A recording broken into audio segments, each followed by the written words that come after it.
I feel like it low-key just hit me. I remember just like watching the news in my hotel room. They would talk about Corona and like how it's happening, what was happening in China, and how I think like there were a few cases in the U.S. And I kind of just disregarded it as like something in Wuhan, something going on. It's like, okay, well, that's not our issue, was kind of my thought. Why I don't understand why everyone's making such a big deal about this. My coworkers were already starting to talk about like stockpiling food and like how to like save stuff. And I was like, oh my gosh, you guys, you're like totally overreacting. Mm-hmm. This is not a big deal. The end of March, I actually had a friend that she was kind of blowing me up through text message, like telling me all these, facts and numbers. It's like, okay, this is weird. Like, obviously, it's a problem. And then cases started going everywhere. And then all of a sudden, Italy got hit. I hit, like, with a rock. Like a really big boulder. Second week of March, I was like, oh, this is, like, a big deal. No, you were right. It became really serious for me when it was just, like, my office closed down. And I was like, we're going to work from home. I didn't think it would reach all the way from China and widespread itself through the whole United States and actually the rest of the world. Like, all of a sudden, it was very serious. It's been so long. Okay, so it's been so long since I've actually seen you in person. Actually, our graduation, May 2018, so it's like basically 2 years now. So how have you been? I mean, outside of, the obvious recent activities, what have you been up to? Honestly, I've been feeling so lazy because with everything being shut down. First of all, our season was canceled like mid-March. Mm-hmm. And after our season was canceled, my volleyball season here, we were given like the choice of being able to like go home if we wanted, and I chose to just stay. So I'm still here in Switzerland, and I chose to stay just because my parents are older, so they're kind of like high risk. And for me, it didn't seem worth it to like rush home with everything going on. Mm-hmm. And being at home with them and possibly like exposing them to anything. So that's kind of why I chose to stay. I'm in Toulouse, France, which is the south of France, and I'm here because I'm getting my master's in aerospace engineering and embedded systems. Yeah, it's pretty much my whole life. When you first heard about the pandemic, like describe when you first heard about it, what was your reaction to it? I was just in school. Mm-hmm. I was disregarding it. I had heard about like something in Wuhan and something going on, and I kind of just disregarded it as like something in Wuhan, something going on. Mm-hmm. Oh, that doesn't concern me like that. Schools started being like, we might close. Oh, it's spreading. And then cases started going everywhere. And then all of a sudden, Italy got hit, and that's like next door. And then all my friends, like my roommate, he's Italian. He's like, my whole family's, this is happening, and I gotta go home. And the next thing you know, the school was talking about we're gonna have to switch to online classes. And next thing you know, I was in quarantine. It all happened so quickly. I first heard about it. Honestly, I love like apocalyptic like kind of movies and stuff. Mm-hmm. So the first movie I thought of when this was like happening was the movie Contagion. Yes. And that movie, like it's something I've watched like years ago because it's old. I think it's like 10 years old now or something. Yeah. So I'd seen it years ago, and it's so crazy because I watched it again a few weeks after things got shut down. And I just remember like watching it and just I couldn't believe what I was seeing because it was so accurate to how things were basically like going here and how we were handling the situation, especially in the U.S. I would say my first initial reaction was just hoping that our season wouldn't get canceled, and of course for everybody, like everyone's hopes were like, please don't ruin summer because I definitely had a lot of travel plans. Yeah, so I was in Atlanta for work. I was there for 2 weeks, and before I'd gotten to Atlanta, I hadn't heard anything about Corona. And I remember just like watching the news in my hotel room. Like I would just watch the news every morning, and they would talk about Corona and like how it's happening, what was happening in China, and how I think like there were a few cases in the U.S. Like I don't know how many, but it was very few because this was like late February. And I was just like, it's like, okay, this is weird. Like, obviously, it's a problem. It seems like it's gonna be like a major problem because they're talking about it in the news and they're talking about it like consistently. So, like, it like kind of piqued my just like awareness then. It was interesting because I wasn't particularly worried initially. I have a bachelor's degree in public health, pursuing my master's in public health. I'm pretty well versed on how viruses are transmitted and the epidemiology of a spreading virus. So I was like, okay, it's not really reached the US yet, but my coworkers were already starting to talk about like stockpiling food and like how to like save stuff and like how much food should you have on hand. And I was like, oh my gosh, you guys, you're like totally overreacting. Mm-hmm. This is not a big deal. And then Right. by the second week of March, I was like, oh, this is like a big deal. No, you were right. Like you should be like appropriately having like 2 weeks worth of food and like trying to have like non-perishable goods. And it was just like all of a sudden it was very serious. And almost everyone I knew by I think like March 12th was working from home. The grocery stores were completely, I went probably the week before most businesses were like shut down, all non-essential businesses, and the grocery stores were packed, which is already a thing in New York. There's people like everywhere, but it was like, oh, something serious is happening now, because you could see with what people were buying and like how they were acting that it was starting to become a big deal. I actually had a friend that she was kind of blowing me up through text message, like telling me all these, facts and numbers, and like, America, they need to start doing these, precautions, because look at this country, look at that country, it's got to all start somewhere. And I was just kind of rubbing it off like, oh, and not that many people are dying, like, it's not going to get over here. And then, like, I don't know, she just kind of kept showing me all these facts and numbers and examples, and I hit like with a rock, like a really big boulder. And I was like, wow, like you're not, like this is 100% accurate. So honestly, after she talked about it and I thought about it, I was like, wow, this is serious. And then of course, once I think really it hit, once everything got shut down.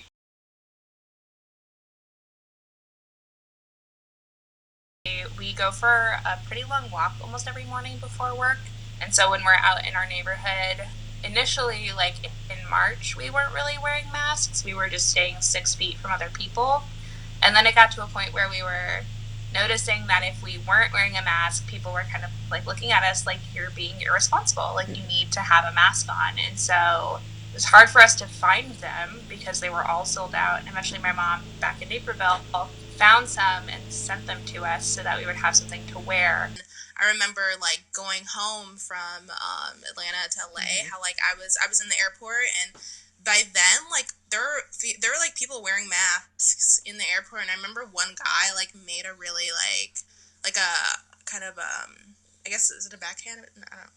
Just like a comment about just made a comment about one of the people wearing masks in the airport, and he was like, I wish I could tell everybody who's wearing a mask that like it doesn't do anything if you're not sick. Like you should only wear a mask if you're not sick. Like they all look so stupid wearing masks. It's basically what he was saying, which is so funny because look at us now, like everyone's wearing I feel like it would be so difficult to social distance in New York, because I know I visited last year during the summer, and obviously I was in one of the busiest parts, which is like Times Square. So obviously that's like wall to wall, like back to shoulder, front to back, type of traffic almost all times of the day. So how is social distancing work in this area? Like how is that even possible? Yeah, I think that is the question, right? Is we are still under a shelter-in-place order in New York. So if you're non-essential, you should be at home, but they're talking about lifting it come June 1st. And I think it is going to be impossible to social distance at that point because the city is so packed. The main issue, and the issue I felt like most before, as it was kind of starting, was the subway. There's no way to ride the subway and not be within like a foot of people. And I'm sure you experienced this when you were in New York. If you ride during rush hour, you are chest to chest with everyone. Right. And there are pictures, especially during like the pandemic, of people who have to ride the subway for work, whether it's they're getting to an essential position or what have you, or getting groceries, and you just can't make any space from anyone else. And it seems like such a dangerous way to continue operating. But the MTA has also restricted subway service. So there have to be more people on each train because fewer trains are coming. Honestly, I think the only restriction I know of is that you're not allowed to gather in groups of more than 5.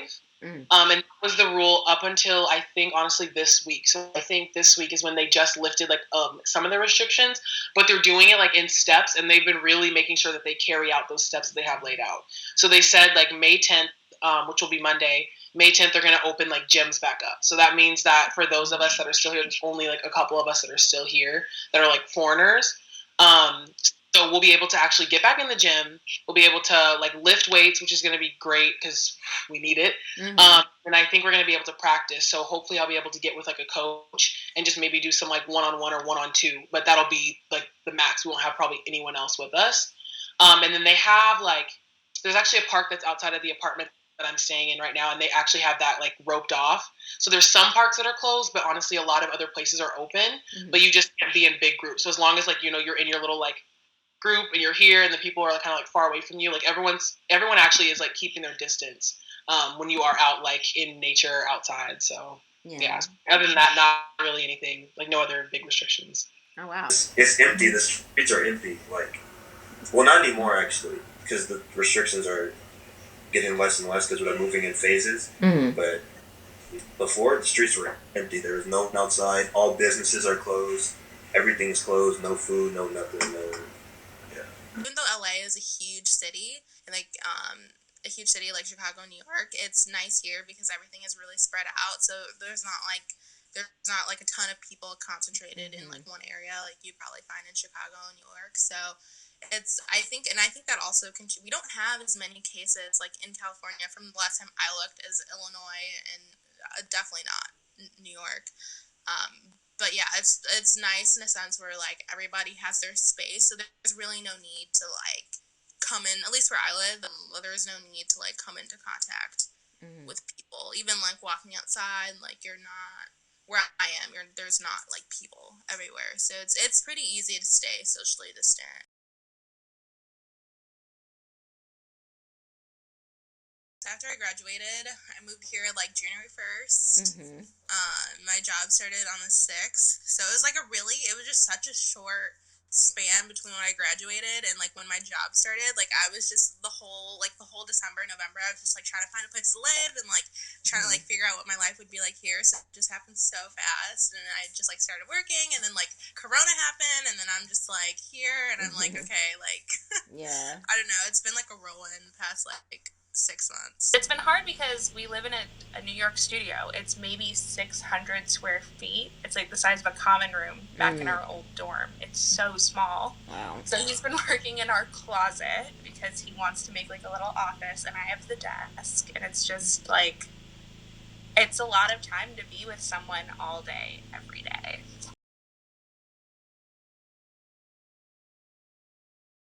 How has this affected your summer plans? What were your plans? I know that you wanted to come back to the States at some point this year. So how is that affecting everything that you were planning for the summer, after school, things like that? I mean, I had planned on traveling a whole bunch of places because I'm in France, so I'm close to everything. So I was going to go here and there and there and here. Obviously, that's over with. So then I also was going to come home because I was like interviewing to intern for the summer there. So like, you know, be out there in the States, see everybody, see the homies, see the family, like make some money, gain some knowledge, some experience at the same time, and then just, you know, slide back after. That's obviously not happening either. All the interviews have just been stopped at where they were. They're probably not going to be hiring any interns anytime soon. I'm probably not going to see my family till I don't know when. Maybe next year, maybe the end, just maybe December. I was kind of okay with like only going outside sometimes or working out sometimes and practicing sometimes, but now it's getting to the point where like we're all getting like antsy. You know what I mean? Like it's been like that for the last couple of weeks, like just kind of stressing out a little bit. And like I said, the biggest thing for day to day is just trying to figure out like if I'm even gonna have motivation. Like there have been so many days where I've just been waking up and it's just like, I don't even know if I want to get out of bed today. I was really in a kind of darker place, I want to say like a month ago, between being stressed out at, you know, what's going on at work, you know, am I safe, is my family and friends safe, I can't go anywhere, you know, to ease my mind, I can't do any retail therapy, I can't do anything for myself, so it's like I go into like, you know, like this war zone basically, and then I had to just come home and just sit in the house and do nothing. Yeah. So it was a little rough at first. Like a huge source of stress for me was just like my thinking about like family and friends, and especially like family at home and not having necessarily, because when you like a lot of people who are quarantined with family members, and even like if you like live with friends or live with roommates, like not everyone is following social distancing rules the same way, and that can have an effect on like your family member or like your whoever you live with, and they could get sick, and just not having control over the health of the people I love or even being near to them during this time is really like is difficult sometimes, because it would be great to like be close with them. Like, and this is definitely a hot take, but I feel like there need to be more guidelines that are understandable for all New Yorkers, right? For people who have grown up either in communities that spend more time together. Like a huge problem was like people who didn't really understand the severity of the disease and were like, oh yeah, I can still like be with my family and like hang out. And a friend of mine died during coronavirus, actually in the very beginning, because he went to a family party before he realized how serious it was, and almost everyone in his family got sick, and he died 2 weeks later. Oh, I'm sorry to hear that.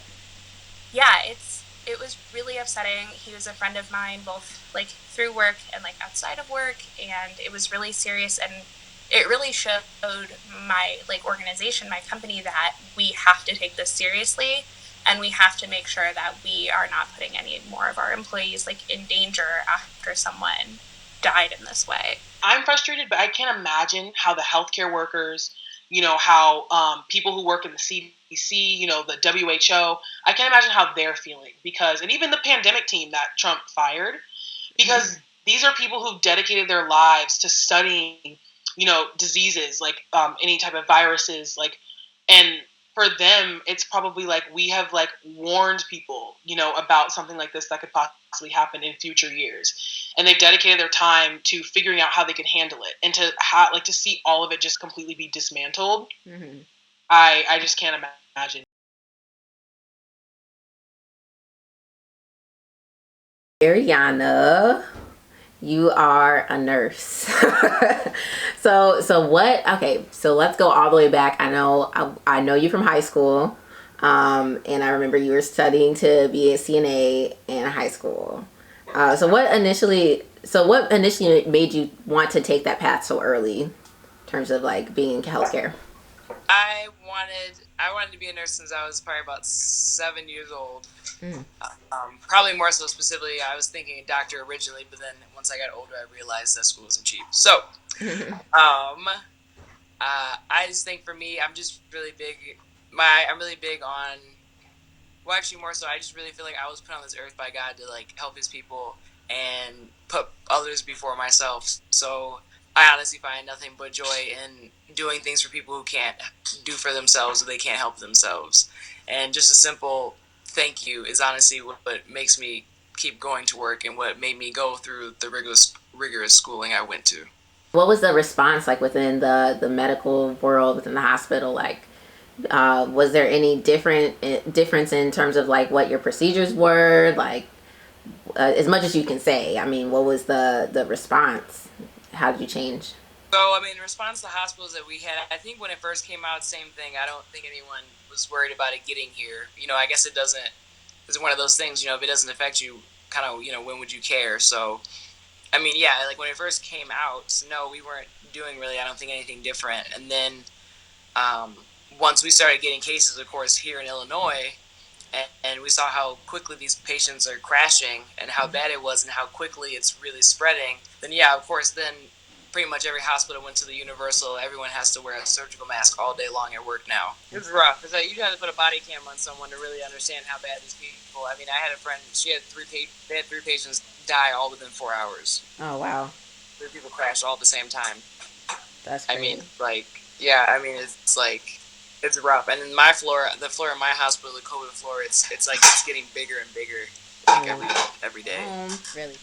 Yeah, so I've had patients, I've sent them home. So they were just they were beat up and just tired at that point. But yeah, I had people. I mean, I had one that was 30. I had one that was like 77. Okay. You know, they made it, but then we also have patients that died at 21. Oh wow. Right? Yeah, so it's like this disease, whatever this virus, it's like it doesn't discriminate. It's like it's literally picking at anybody at any age, and there's you would think because you're 21, there's no way it's gonna get you, and then it does. And then you got people who are 90, 70, 78, 85 that get out of it and they're fine. It blows my mind. The flu usually doesn't kill a 20-year-old.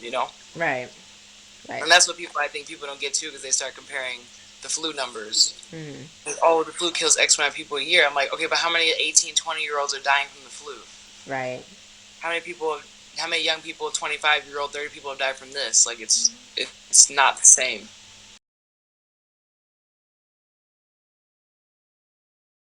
For people who have that time, and like you and I both, to be able to think about what ways we can support people in our communities and how we can like use this time to like grow and just like also and to maintain, right? Just to stay chill and to try and relax and not kind of become overwrought by the stress of everything. I think that's super important, and I think there's a lot of people who don't think that just like thinking and reflecting is like an active activity, but it totally is. And it's totally, I think, a really good use of your time to think about how you've been and how you can use this time to just take care of yourself and the people around you. It's kind of led me to appreciate a lot more things. So like, for example, what I have been doing on the days when I, can find the motivation is like trying to shoot like content. So like whenever I've gone on like some hikes around like here and like different parts of like the country, because it's not so big, so it's not bad to like drive to other places too. Yeah. So just like I've shot some content of just like different locations, places I've walked, places I've hiked, places I've worked out and stuff like that. So I have a ton of footage, but I really need to just like buckle down and start editing. I've been meditating a little bit. Not really meditating, but just like thinking about my life a lot. Mm-hmm. But it's helped me because I've gotten to slow down my life. I'm a very I tend to always be on the move all the time, always doing something. And I have a lot of goals, but I can never materialize those goals because I never have the time to do so. Mm-hmm. I'm always working towards the goals and not taking the time to apply what I've worked for to actually build those goals. And so now I have the time to stop and reflect on, is that really what I want to do? Okay, if that's what I want to do, how do I go about doing that? And I don't have any extra stresses because there's nothing to I have school, but yeah, that's school. Even that's not stressful nowadays. It's nice. It's like the break I needed because this is the point in my life where I needed to figure out, it's now or never, figure out how to go about getting where I want to get. Because eventually when I jump back into school, there's not going to be time again, and there's going to be a time where I just need to start changing. Mm-hmm. I'm not going to have prepared to change, so I appreciate the time now. And I be sleeping because I don't sleep. But I sleep a lot now. I feel like this time has also just been great to think about your priorities, and so especially when you think about connection and communication and talking to people and catching up, that's what life is all about, is your relationships and that social aspect, and there's great meaning to that. So being able to prioritize that during this time is great, but also thinking about this time has just given me, there's been a lot of me time, and I can imagine it's the same for a lot of other people, but having that me time is just a great way to prioritize figure out what's important in your life, and to just really have these introspective moments. I think is really, it's a great thing that I feel has come out of this for me. But we're mostly just trying to remain calm, I think, is the thing. Because in the beginning, I know I really felt the tension of this will be going on for longer than I can know, and I just have to be okay with it and know that staying in is the safest thing for everyone. But it definitely was very stressful to be oh wow, I'm just here, this is it. Probably will work from home probably through July. I think I would prefer to continue limiting my social interaction as much as I can in order to make sure that we're not contributing to a second rise in cases. But I'm hopeful. I mean, I think everyone tries to be here. I mean, every day there's the people, we all, go out on our balconies and open our windows and yell and scream for like 5 minutes. Oh my God. To support people who are, that's like what people usually consider the shift change time is 7 p.m. So in New York, lots of people will clap and cheer. And I mean, you can really hear it like no matter where you are in the city, which is pretty phenomenal. So I think we're all very hopeful and very supportive. It's a lot of up in the air, what's happening. I mean, everything is just, are we going to give more money to help when people can go to work again? It's so many questions, so many unanswered. Mm-hmm. It's a difficult time. I think we're making progress though, but it's going to take some time. In Minneapolis tonight, tensions are high as 4 police officers have been fired after a man was pinned to the ground and died. Loved ones of Breonna Taylor grieving and outraged. The 26-year-old Louisville first responder shot 8 times and killed by police. We are following breaking news overnight. Chaos erupts in Chicago. Mass looting and vandalism downtown. Police, you can see they filled the streets trying to control the crowd of hundreds. Tonight, the first doses of Pfizer's coronavirus vaccine are on the move across the U.S.